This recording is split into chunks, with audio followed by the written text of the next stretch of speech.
उपमुख्यमंत्री एकनाथ शिंदे बोलतात, थेट जाऊयात। मोठ्या प्रमाणावर ढगफुटी झाली।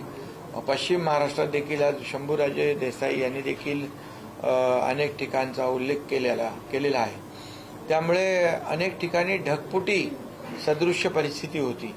ढगफुटीमुळे एकाच वेळेला फार मोठ्या प्रमाणावर पाऊस पडल्यामुळे खूप मोठ्या प्रमाणावर शेतकऱ्यांचं शेतीचं नुकसान झालेलं आहे।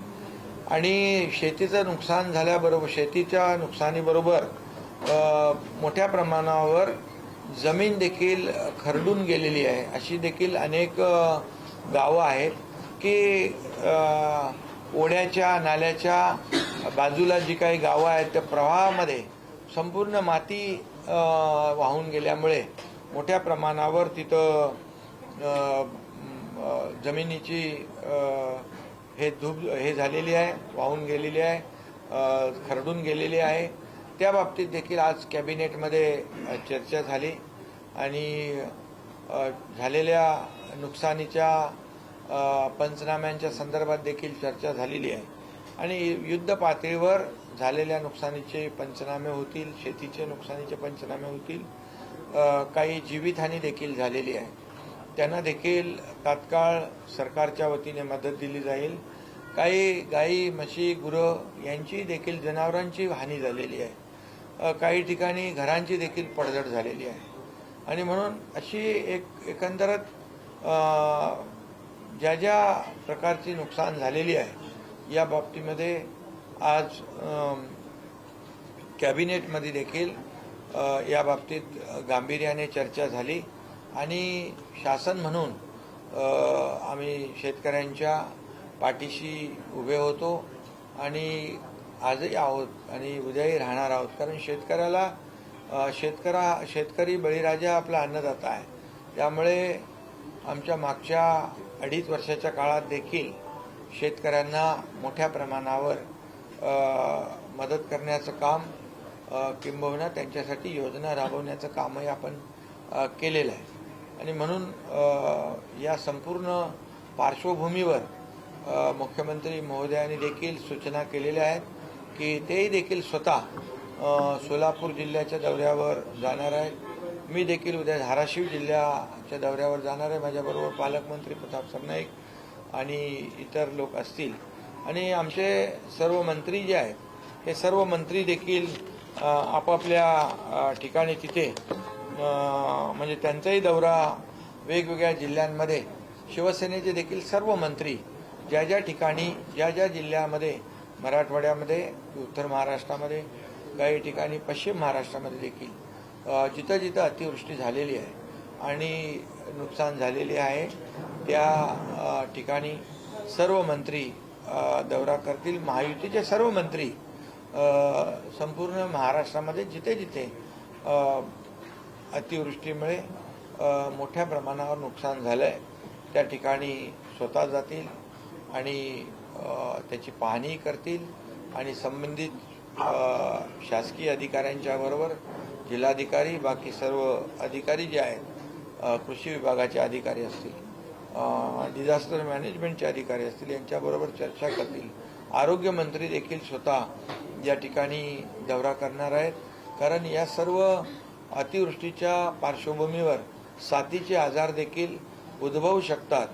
कारण जनावरं देखील मोठ्या प्रमाणावर दगावलेली आहेत। त्यामुळे साथीचे आजार देखील होऊ नये यासाठी आरोग्यमंत्री महोदय त्यांची टीम देखील स्वतः जातीने वेगवेगळ्या जिल्ह्यांमध्ये जाईल आणि एकंदरीत शेतकऱ्यांना दिलासा देण्याची वेळ आहे। शेतकरी आता संकटात आहे आणि शेतकरी संकटात असल्यामुळे आम्ही सर्वजण या शेतकऱ्यांच्या पाठीशी आहोत। सरकार शेतकऱ्यांच्या पाठीशी आहे आणि म्हणून ज्या ज्या ठिकाणी ज्या ज्या प्रकारची आवश्यकता आहे मदतीची ती संपूर्ण मदत केली जाईल। आता देखील आम्ही वैद्यकीय मदत कक्षाच्या वतीने डॉक्टर्सची टीम मंगेश चिवटे आणि ते त्यांच्याबरोबर डॉक्टरची टीम आहे, औषधांचे ट्रक्स आहेत, हे देखील एक त्या ठिकाणी रवाना केले। त्याचबरोबर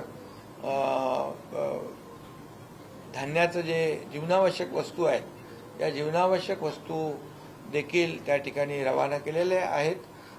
त्यामध्ये जीवनावश्यक वस्तू आहेत, म्हणजे अन्नधान्य आहे, त्याचबरोबर म्हणजे सर्व जे काही साखर आहे, पीठ, तांदूळ, तेल, ब्लँकेट, सतरंजी, साड्या आणि लोकांना दररोज जे वापरण्याचे जे काही आपल्या पुरुषांना वापरण्याचे कपडे, भांडी आणि औषधं, ही सर्व सामग्री आहे ती देखील मोठ्या प्रमाणावर या ठिकाणी धाराशिव जिल्ह्यामध्ये, इतरही जिल्ह्यांमध्ये जिथं जिथं आवश्यकता आहे त्या ठिकाणी तात्काळ मला वाटतं जवळपास आता हे 50-60 ट्रक आता त्या भागात रवाना होतील आणि त्या भागातल्या लोकांना तात्काळ दिलासा जे आहे तो या माध्यमातून मिळेल आणि शासनाची देखील मदत, जी तात्काळ मदत जी आहे ती देखील दिली जाईल. आणि पंचनामे झाल्यानंतर सर्व शेतकऱ्यांना या ठिकाणी सरकार पूर्णपणे मदत करेल, त्यांच्या पाठीशी सरकार उभं राहील. दोन प्रश्न आहेत. एक तर ही आलेली ही आपत्ती जी आहे अतिशय अस्मानी अशी आपत्ती आहे. सरकार ओला दुष्काळ जाहीर करेल का हे, आणि दुसरं म्हणजे गेल्या अनेक महिन्यांपासून, अनेक वर्षांपासून शेतकऱ्यांना कर्जमुक्त होण्याच्या संदर्भात ते मागणी करत आहे. कर्जमुक्तीचा निर्णय सरकार घेईल का? यामध्ये आताच्या संदर्भामध्ये तात्काळ शेतकरी आज संकटात आहे, त्यामुळे त्याला तात्काळ मदत देणं आणि जी काही नुकसान झालेली आहे त्याची भरपाई देणं हे याला आम्ही प्राधान्य देतोय. आणि ही पंचनामे देखील युद्ध पातळीवर होऊन दिवाळीपूर्वी या ठिकाणी, आता तर दसरा जवळ आला आहे आणि दिवाळीपूर्वी यांना सर्व शेतकऱ्यांना मदत त्यांना पोचती होईल अशा प्रकारची व्यवस्था या ठिकाणी होईल. दुसरा विषय जो आहे कर्जमाफीचा, त्यावर देखील सरकार गंभीर आहे आणि त्यावर देखील सरकार योग्य वेळी निर्णय घेऊन तोही निर्णय घेईल. मुख्यमंत्री महोदय स्वतः केंद्राशी संपर्कामध्ये आहेत आणि केंद्राची देखील पथकं या ठिकाणी येतील.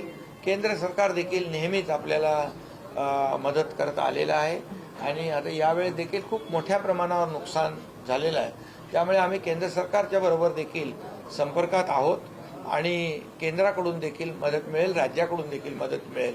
यावेळेस शेतकऱ्यांना कुठल्याही परिस्थितीत वाऱ्यावर सोडणार नाही. काय म्हणाल? मी असं म्हणते की पंचनामे तात्काळ करून मग पैसे दिले जाणार. उद्धव ठाकरे तर थेट म्हणतात की पहिले पैसे अकाउंटला जमा करा आणि मग पंचनामे करा, कारण की शेतकऱ्यांमध्ये अस्मानी संकट कोसळलं. खरं म्हणजे ते पण मुख्यमंत्री होते, मला वाटतं त्यांनी अशा प्रकारचा निर्णय घेतल्याचं माझ्या कधी ऐकिवात नाही. आणि म्हणून विरोधी सत्तेमध्ये असताना एक बोलायचं आणि विरोधी पक्षात असताना दुसरं बोलायचं, अशी दुटप्पी भूमिका आम्ही कधी घेतलेली नाही, आम्ही घेणार नाही. शेतकऱ्यांच्या बरोबर जे काही शेतकऱ्यांना वाऱ्यावर सोडणार नाही ही भूमिका आमच्या सरकारची आहे आणि त्यामुळे तात्काळ युद्ध पातळी म्हणूनच आम्ही सांगितले, आज अधिकाऱ्यांना आदेश दिलेले आहेत, युद्ध पातळीवर या ठिकाणी पंचनामे झाले पाहिजे आणि युद्ध पातळीवर लोकांना मदत मिळाली पाहिजे. मी मगा ज्यांची घरं पडलेली आहेत, काही जनावरं वाहून गेलेली आहेत, त्यांचा देखील तात्काळ पंचनामा होतोय आणि त्यांना देखील ताबडतोबीने मदत होईल. युपीचे खासदार ओमराजे निंबाळकर पुराच्या पाण्यात जाऊन मदत करतात आणि लोक कौतुक देखील करत आहेत, माणसे असतील किंवा युपीटीचे नेते असतील. तुम्ही पण तशाच प्रकारची मदत अनेक वेळा केलेली आहे, तर भले तरी युपीटीचे खासदार असले. आता इथे राजकीय पक्षाचा विषय नाही, आता शेतकऱ्यांना मदत करण्याचा विषय आहे. यामध्ये राजकारण करण्याचा विषय कोणी आणता कामा नये. आता शेतकऱ्यावर आसमानी संकट आलेलं आहे, त्याला या संकटातून आपल्याला बाहेर काढण्यासाठी इथं कुठल्याही राजकीय पक्षाचा विषय नाही. जे मदत करतात त्यांना धन्यवादच द्यायला पाहिजे, त्यांचे आभारच मानले पाहिजे की आता हे मदत करणं हे जेव्हा जेव्हा आपण पाहिलं महाराष्ट्रामध्ये, जेव्हा जेव्हा संकट येतं तेव्हा सगळे राजकारण बाजूला ठेवून आपण राजकीय हेवेदेवे बाजूला ठेवून आपण शेतकऱ्याच्या पाठीशी उभं राहतो, शेतकऱ्याला मदत करतो. ही आपली संस्कृती आहे. त्यामुळे जे कोणी यामध्ये मदत करतायत, जे कुठल्या पक्षाचे असतील, त्यांना मी धन्यवाद देतो.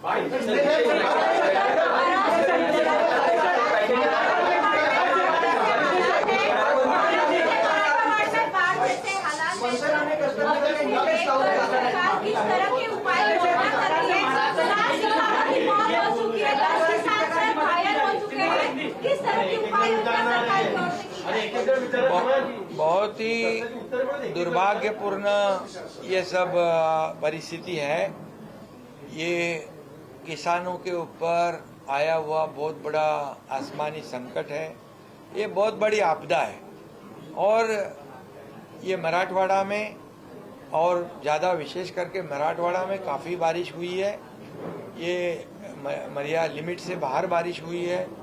उत्तर महाराष्ट्र में, पश्चिम महाराष्ट्र में, विदर्भ में भी कई जिलों में ये भारी बारिश की वजह से लोगों को काफ़ी नुकसान पहुंचा है. मुझे कल भी कई मराठवाड़ा से कई जिलों में से फ़ोन आ रहे थे कि हम यहाँ फंसे हुए हैं, हमें यहाँ से निकाला जाए. हमारे वहाँ के विधायक तानाजी सावंत, उनके कई गांव के लोगों ने, कई पदाधिकारियों ने बार बार फ़ोन किया था. और तब जहाँ जहाँ हेलीकॉप्टर की ज़रूरत थी तब हेलीकॉप्टर से उनको एयरलिफ्ट भी किया गया. और इसलिए मैं कल भी कई जिलाधिकारियों से, विभागीय आयुक्त जी से मैंने कल बातचीत की और जायजा भी लिया हुआ है. आज भी कैबिनेट में